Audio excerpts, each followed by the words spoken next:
Hi Gemini, my name is Audrey Alison, and this is your July 2014 forecast for the whole month. And I'm so happy to be here because there is a lot going on. To start off, Mercury, your ruling planet, goes direct right on July 1 in your first house of self. He's direct at 24 degrees Gemini. How perfect, because we have been waiting for him to do so. As our ruling planet, we need him to be direct. It makes us crazy when he's retrograde. It's frustrating when things are delayed and held up and communications go awry. So there's a reprieve there. And Mercury does transit very quickly this month a couple times because he's making up for lost time in the retrograde. So you have 12 days with him in your first house of self. This is the time to advertise, write your blogs, get your website out there, interview, online date, express yourself. You have 12 good days because then he'll switch up and move into Cancer on the 13th, and this will be in your money sector. But in between that time, on the 12th, we have our full moon. 20 degrees Capricorn in your 8th house of shared resources and sex and taxes, estates, properties, inheritances, wills, a lot of government, institutional type of areas. But I'm feeling the shared resources sector because your second house is also hit tremendously this month with the influence of Mercury on the 13th going into Cancer in your second house, as well as Venus on the 18th going into Cancer, which will beautify the second house of finances, but also lend money and support, because Venus is both love and money. So you're hit pretty great in the shared resources sector, as well as your own financial budgeting and savings. On the 16th, the moment that we've all been waiting for this year, there is some reprieve and the moving and the transition of Jupiter into the sign of Leo. Jupiter has been in Cancer for a year. He moves into Leo on the 16th and will stay there until August 11th of 2015. This is amazing, and this will bring a lot of positive influence to the third house for you, the third house of communications, websites, advertising, local travel, relationships with siblings, study, schooling, communication, small business, the exchange of information from one person to another, who you're communicating with, lectures, speeches, all of this stuff is beautified and lit up with Jupiter there. The beauty of this is that the Sun on the 22nd enters Leo as well in this third house, like it does every year until August 23rd. But also on the 26th, the new moon is at 3 degrees Leo in this third house. So on the 26th, you have the Sun, the Moon, and Jupiter all supporting this third house. For those of you with small businesses, it's absolutely the time to get your websites out there. For those of you interested in communicating with people online, whether it's YouTube or online dating or expressing yourself, the 26th is the greatest day to do it. It's hugely beneficial. Jupiter brings abundance, expansion, luck, growth, benevolence to the sector it touches, and your third house is hit. You could learn a foreign language very easily with that aspect as well. Having Venus going into Cancer here on the 18th affects your money. Keep in line with stick to your budgets, because you'll be pleasantly surprised at the end of the month that you might have accrued more in savings than anticipated. On the 20th, Saturn goes direct at 16 degrees Scorpio. This is your 6th house of daily routine and health and regimen. Saturn wants you to learn lessons and will restructure this 6th house. This is an amazing time to implement a health routine, a workout regimen that you can actually stick to. Saturn will see to it that you are restricted and sticking to that. He will be with you in that 6th house until December 23rd. So from July 20th through December 23rd, you could really get a great workout routine. And also your daily work and the structure and daily hour regimen of your day, how it's scheduled, will be very fine-lined and fine-tuned with Saturn direct now on the 20th. The day later, on the 21st, Uranus retrogrades in Aries, 16 degrees, in this 11th house of friendships. Uranus retrograde is a good thing because Uranus direct is very shocking and abrupt and brings surprises. Sometimes they're not so good.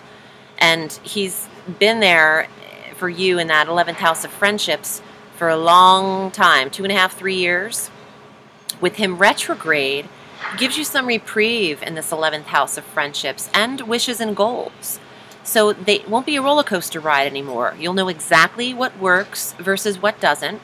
You'll also make some really amazing decisions with the people who are surrounding you at that time. I mentioned Leo, the sun going into Leo on the 22nd, into that 3rd house. The 25th, Mars, who has been in Libra, for an abnormal amount of time, 7 months. He's been in Libra since December of 2013. He now finally moves into Scorpio, and it's been an uncomfortable feeling for Mars, which is a very quick planet, 6-week transit planet, to be stuck somewhere for 7 months. It's unsettling. But he moves into Scorpio, which is also your 6th house. Oh, absolutely. You're going to be working out, body, health, regimen. Now you have the energy, drive, ambition, support of Mars in your 6th house of health, and workout routines, also daily work, responsibilities, how you structure your days. I apologize for the noise. Again, I don't know how to control it, but I like being outside to do these forecasts, so please bear with it. The new moon on the 26th, I mentioned, is 3 degrees Leo in your 3rd house, as well as Mercury's final transit on the 31st into Leo in the 3rd house. You're very protected in your communications, Gemini. I want to shuffle regarding the Jupiter transit, okay? I want to see what this 3rd house of communications will bring for you. Also, I just wanted to say this. It is time to update the resume for those of you looking for new work. You have tremendous support in the 3rd house of computers and technologies, paperwork, contracts, negotiations, resumes, interviews, speaking, lecturing. It's really a positive aspect. Let's see what's up in the cards. The 3 of Wands. Okay, I just shuffled these. I've pulled this first several times for 2 other signs. You're being led, obviously, by a higher power, intuition, guidance, trusting your gut, but you could travel with this. You might be led to foreign locations or drawn to other cultures or lands. Oh, and foreign language. You do have aspects to learn very easily, readily another language. So keep that in mind, Gemini. And you are very versatile, and you rule the 3rd house. Normally, this is your house on the astrological wheel. You're the 3rd sign, Aries, Taurus, Gemini, 3rd house. So you're spot on. You're quick-witted. You're doing all of the Gemini traits. You know, you're talking with your hands, kind of like I am right now. Let's see what else. Ooh, breakthrough, new possibilities. This is Saturn going direct, restructuring. You have options, and people are going their separate ways. This could be 11th house of friendships. Sometimes it's time for a change. You know, there's opportunity in this card. Heed your instincts and listen to your gut, because you've got magical opportunities coming in the 3rd house. I love that. Okay, 3rd card. Strength. You know you got it. You are very blessed. This is also the sign of Leo. So this transit of Jupiter into Leo is what the Strength card is all about. It's reinforcing your path, Gemini. I think you know exactly what it is you want. Oh, and check this out. Okay, so this is the card of Leo, the Strength card in the Tarot. But the Sun and the Moon are in this card. And on the 26th, you have the Sun, the Moon, and Jupiter in Leo. So, I mean, it makes sense to me. I love it. I could, like, eat it up. You're riding the beast. You're on the lion, and you're making changes. You're feeling stronger and stronger with this transit every day. For those of you who have been ill or not feeling well, you have major support now that Saturn is direct in the 6th house of health and Mars giving you energy in the 6th house of health. It's beautiful. You'll be feeling better, okay? So make sure you get your rest in your quiet times as well. Rebirth, transformation, change. You know, people freak out about the death card. It's not about being scared of dying. It's really about letting go of the past, moving forward with transition. And also, it's a mysterious card because it means that not everything is brought to your knowledge right now. There are forces behind the scenes that haven't come to light yet. So there could be mystery with this card, and it represents the Scorpio. So Gemini, you could have secrets as well. The House of Secrets, the 8th house. You know, this card also means sex because it is representative of the 8th house. And you have your 8th house activated with the full moon. Geminis might be getting a little freaky deaky around the 12th, but that's cool. I mean, everybody needs to express themselves somehow. I'm not going to judge you.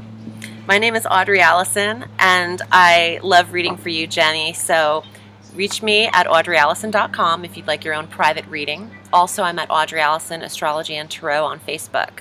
Have a beautiful July and enjoy the transits. I will see you in August. Bye.